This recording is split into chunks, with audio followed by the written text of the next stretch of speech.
So, but you think we could have 1 million people on Mars in 20 years? Yes. Well, Elon Musk has made no secret of the fact he wants to colonize Mars. He sees it as a way to safeguard humanity in case there's some kind of catastrophic event here on Earth. And he envisions a future where humans are a multiplanetary species. It is a natural extension of expanding the scope and scale of consciousness. So I think we want to do everything we can to make sure that Earth is going to be great for a long time, but also allocate a small amount of resources, like I said, less than 1% of our economy, to extending life beyond Earth and ultimately to other star systems. So we know that this is a planet that at one point potentially did support life. It's not too far away in terms of our solar system neighbors. And so it really is a viable target if we wanted to launch humanity off Earth. In the interview with Ted Cruz, Elon was asked when he thinks his SpaceX company will be able to land a human on Mars. Let's have a listen to what he had to say. I think the soonest would be 29. 29. Yes. And I don't think it's more than 2 to 4 years beyond that. So, Dr. Rebecca, how likely do you think it is that we'll be able to have a human on Mars by 2029? We've been thinking about sending humans to Mars for over 10 years now. So it's not, something that we haven't really been preparing for. And I'm sure the space agencies have been planning for it and preparing even before that.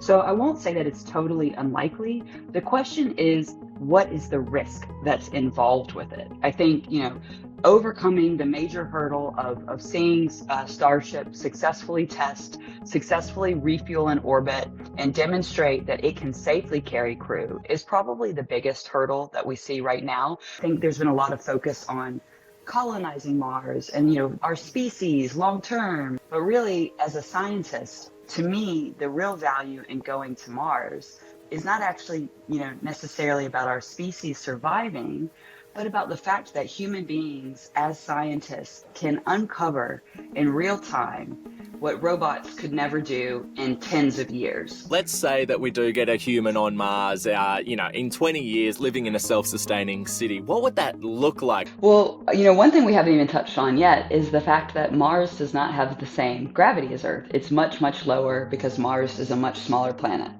So we have to first think about the fact that even, building things, processes, all of that is affected by reduced gravity. And we've seen on the space station, which is an extreme version of this because it's basically zero gravity, how negatively that impacts us as human beings, as well as how challenging that makes even the most basic things like growing plants. So I think our life's there, if hypothetically, if we're there, one of the big questions is would we have artificial gravity? Would it just be easier for humans to survive and sustain long term? So you either have an environment where you have artificial gravity, so we're basically on the same level of gravity as Earth, and then what would it take to actually realize that? So there's, again, great sci-fi novels looking at these giant kind of centrifuges, but again, the technology to create that, not there yet. So I would say if we're really, let's just go sci-fi for a second. I would say we either have artificial gravity or we have an environment where we're trained and we adapt to much lower gravity. That option is probably like, The Expanse, where we're just adapted to lower gravity. That is probably the reality. And then you have to think about all of the systems, in a kind of protected habitat. It's got to be super reinforced because of the very volatile conditions on Mars, and, be able to extract the resources. So I wouldn't say it's like, this glimmering sci-fi hotel. I would say it's a very industrial, very, basic living, just scraping by kind of civilization. And if you have 1 million people, what it takes to feed 1 million people, we're talking, like Soylent Greens. We're not talking like beautiful buffets of fresh vegetables. We're talking nutrient packs to really just get us by. I don't think, we're having this Garden of Eden.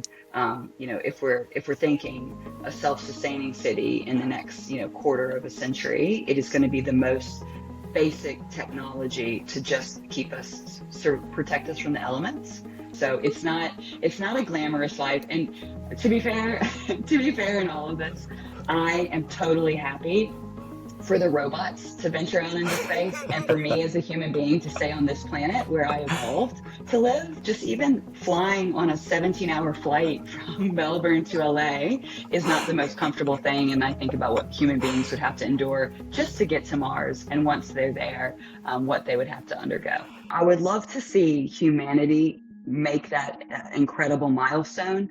I don't need to be the person on the rocket, but I'd love to help keep those people on the rocket alive.